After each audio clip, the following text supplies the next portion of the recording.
अस्सलाम वालेकुम, कैसे हैं आप? सब ठीक हैं, खैरियत से हैं? आज हम जो बात करने जा रहे हैं वो यूएसए इंटरव्यू के बारे में। यूएसए का जो विज़िट एप्लीकेशन होती है, विज़िट वीज़ा के लिए, उसके अंदर जो मेन क्वेश्चन पूछे जाते हैं और जो मेन उनके कंसर्न होते हैं, जो आपको आपसे उन्होंने वो क्वेश्चन पूछने होते हैं, जो मेन इंपॉर्टेंट टॉपिक होते हैं, उसके ऊपर आज हम डिस्कस करते हैं।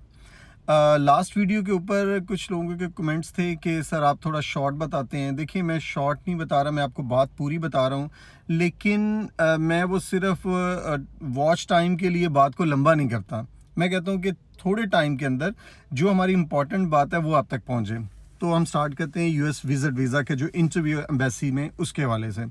देखिए, जैसे ही आप एम्बेसी में जाएंगे, आपका जो इंटरव्यू स्टार्ट होगा, पहले आपकी बायोमेट्रिक है, वो सारा प्रोसेस के बाद जब आप इंटरव्यू विंडो पे जाएंगे, 5-6 लोग, 7-8 लोग इंटरव्यू ले रहे होते हैं। हर विंडो के ऊपर वो एक एक को भेजते जाते हैं। इस तरह आपका किस विंडो के ऊपर आएगा कोई पता नहीं होता। आप किस वीज़ा ऑफिसर के पास जा रहे हैं इंटरव्यू देने के लिए। देखिए, 3-4 इंपॉर्टेंट चीज़ें हैं, वो आपके माइंड में होना चाहिए। सबसे इंपॉर्टेंट चीज़, जो आपने DS 160 फॉर्म फिल किया है ना, वो आपको पता होना चाहिए कि उसके अंदर आपने क्या इन्फॉर्मेशन पुट की है। क्या उसके अंदर आपने ये इन्फॉर्मेशन पुट की है कि आपका वहाँ पर कोई रिलेटिव है, कोई जानने वाला है या नहीं है, आपका विजिट का पर्पज़ क्या है, आप क्यों जा रहे हैं, किन डेट्स को जा रहे हैं, जाने का पर्पज़ क्या है।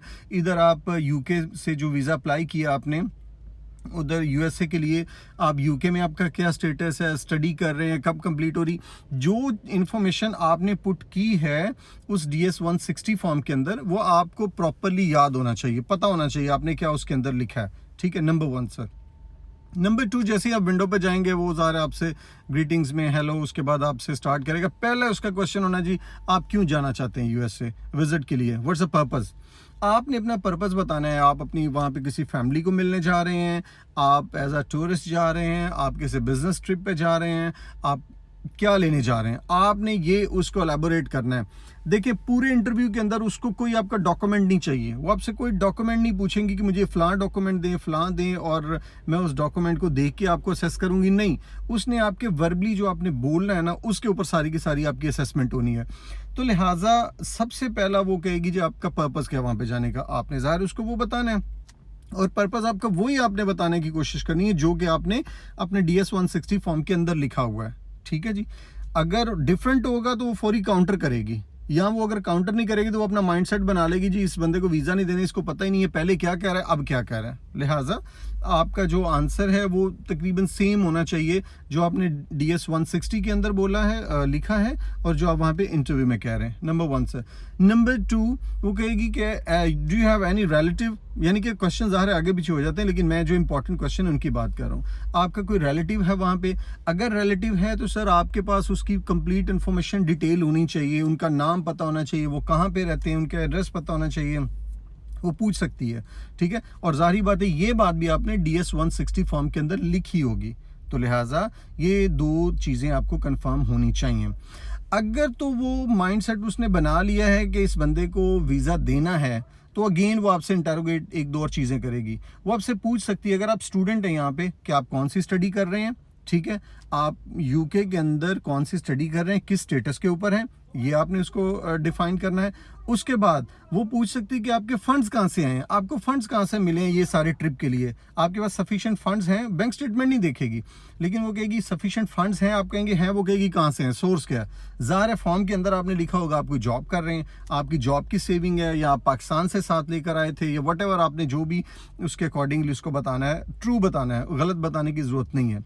ठीक है, फिर वो ड्यूरिंग इंटरव्यू आपको 2-3 चीज़ों पे ट्रिगर करेगी, चेक करेगी कि इस बंदे का कॉन्फिडेंस ये बंदा बात बदलता नहीं है, बदलता तो नहीं है। ठीक है, वो पूछेगी आपने कहीं और ट्रैवल हिस्ट्री आपकी, वो स्पेसिफिकली कह सकती है कि like ever did you visit India. आपने फौरी तौर पे रिस्पॉन्ड उसको करना है कि DS 160 में अगर आपने कहा है ना कि आपने इंडिया में कभी विजिट नहीं किया, तो आपने इसको इधर भी कहना कि मैंने कभी विजिट नहीं किया। ठीक है, वो इस तरह से 1-2 बार ज़रूर आपको इंटरव्यू में डिफरेंट तरीकों से कोई भी क्वेश्चन जो कि आपके रेलिवेंट नहीं भी है, ट्रिगर करेगी, पूछेगी कि भला आप उसके ऊपर क्या आंसर करते हैं, आपका रिप्लाई क्या होगा, आपका रिस्पॉन्स क्या होगा। तो लिहाजा आपको बड़ा केयरफुल, बड़ा अटेंटिव होके वो 4-5 मिनट का इंटरव्यू अगर आप अच्छे तरीके से दे लें तो आपको आसानी से वीज़ा मिल जाता है। फिर आपका कोई फैमिली फ्रेंड है वहाँ पे, जो हमने पहले भी बात की, उसके बारे में आपने बताना है। अगर है तो वो आपने डिफाइन करना है। ये 4-5 चीज़ें हैं सर। इनके अलावा इंटरव्यू में कोई भी और चीज़ नहीं पूछी जाती। अगर आपने इन सब के सेटिस्फैक्ट्री जवाब दे दिए, तो फिर क्या करेगी वो, आपका पासपोर्ट रख लेगी और आपको कहेगी you can collect your passport after 3-4 days और विद इन अ वीक। ठीक है, वो आपको बता देगी जो आपने, आपका नियरेस्ट लोकेशन है वहाँ पे आप पासपोर्ट अपना रिसीव कर सकते हैं।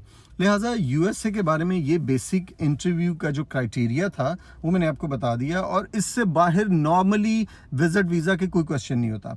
आपको ये चीज़ें DS 160 में भी प्रिपेयर करके अच्छी तरीके से मेंशन करनी चाहिए, और जब आप इंटरव्यू पे जाएं तो वहाँ पे भी आपको DS 160 फॉर्म आपने साथ नहीं लेके जाना, मगर आपके माइंड में होना चाहिए कि वहाँ पे आपने क्या इन्फॉर्मेशन पुट की है वो आपको पता हो, और आपको ये 4-5 क्वेश्चन एड्रेस करने आते हों बड़े नाइसली और बड़े अच्छे तरीके से। आई होप ये वीडियो आपको सपोर्ट करेगी आपके वीज़ा इंटरव्यू की प्रेपरेशन के लिए। आप सबका बहुत शुक्रिया, दुआ में याद रखिएगा। थैंक यू, अल्लाह हाफ़िज़।